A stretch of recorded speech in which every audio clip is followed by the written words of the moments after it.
আজকে আমি ভোলা সুন্দরবনের একটি জায়গা দেখাচ্ছি। দেখেন কি পরিমাণ তরমুজ যে নষ্ট হয় এসব এলাকায়। তরমুজ, শসা কি পরিমাণ যে নষ্ট হয়। আসলে শহর অঞ্চলের মানুষ এদ্দুর পরিমাণ মানে হাফ কেজি কিনে 100 টাকা দিয়ে, মানে একটা তরমুজরে 6 টুকরা করে বিক্রি করে 100 টাকা। আর দেখেন এসব দক্ষিণ অঞ্চলে দেখেন যেসব এলাকায় সুন্দরবনের বা কুয়াকাটার এদিকে দক্ষিণ অঞ্চলে, এই যে দেখেন দক্ষিণ অঞ্চলে সুন্দরবনের একটা ঘাট, এখানে কিন্তু লঞ্চ আছে, ঢাকার লঞ্চ। এখানে কিন্তু দেখেন কি পরিমাণ এই যে স্টিলের বোটগুলাত করে যে তরমুজ আছে ওই চর অঞ্চলে থেকে সেখানে সবাই চাষ করে। তো সেখান থেকে আমি আপনাদেরকে আজকে ঘুরে ঘুরে দেখাচ্ছি দেখেন কি পরিমাণ নষ্ট করছে। মামা, তো সবাই আসুন তো ভালোই না? তো আসলে এখানে অনেক আত্মীয় স্বজন দেখেন শসা পানিতে শসা ভাসে, আর ঢাকা শহর কি অবস্থা দেখেন, কত বাইসা বাইসা নদীর পাড়ে আইসা আর কি নষ্ট হয়েছে এইসব।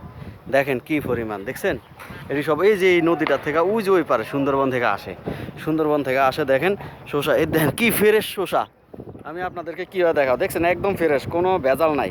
এসব ঢাকা হইলে কী করতো, কুচি কুচি করে কেটে রেস্টুরেন্টে মানুষকে সালাদ হিসাবে খাওয়াইতো, একবারে ইনটেক।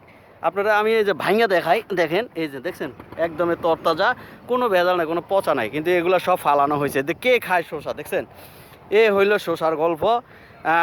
এই যে শসা, প্রচুর শসা হয় ওই যে ওই চর অঞ্চলে, এই সুন্দরবন এরিয়া, এই কুয়াকাটা এরিয়ায় যে পরিমাণ যে শসা আর তরমুজ হয়, যেগুলা মানুষ খায় না, গরুও খায় না এইসব এলাকার। আর ঢাকার এগুলার কি মূল্য দেখছেন, এত পরিমাণ শসা আমি আপনাদেরকে কেমনে দেখাবো। এই যে এই পরিমাণ শসাগুলা নষ্ট করে এইসব এলাকার মানুষ, খায় না এইসব শসা, গরুও খায় না এইসব এলাকার শসা দেখছেন। ভালো ঢাকার মানুষ যদি পাইতো এটাতে কাইটা মনে করেন মজা করে খাইতো।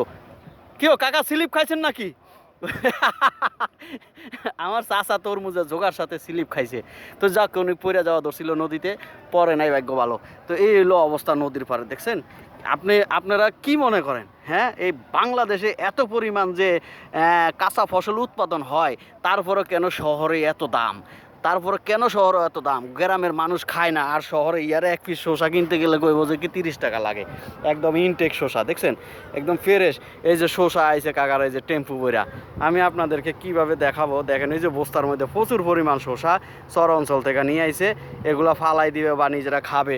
তো আসলে এই হইলো গল্প, আমি আপনাদেরকে ঘুরে ঘুরে আরও দেখাচ্ছি। দেখছেন এই পরিমাণ শসা আর তরমুজ নষ্ট করে এসব এলাকার মানুষ, এগুলা খায় না, ফালাই দেয়।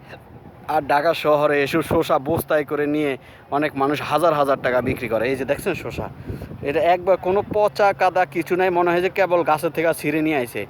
হ্যাঁ, কিন্তু এসব এলাকায় খায় না, বিলাইও খায় না, কুত্তও খায় না, এমন একটা অবস্থা। তো আসলে শসা গ্রুপ থেকে, সুন্দরবন থেকে সরাসরি আই এম লিটন খান আপনাদের সাথে যুক্ত হলাম। সবাই ভালো থাকবেন, ভিডিওটা একটি লাইক দিবেন, আর এই উত্তরবঙ্গ দক্ষিণ অঞ্চল থেকে সবাইকে অভিনন্দন ও শুভেচ্ছা। ভালো থাকবেন, আল্লাহ হাফেজ।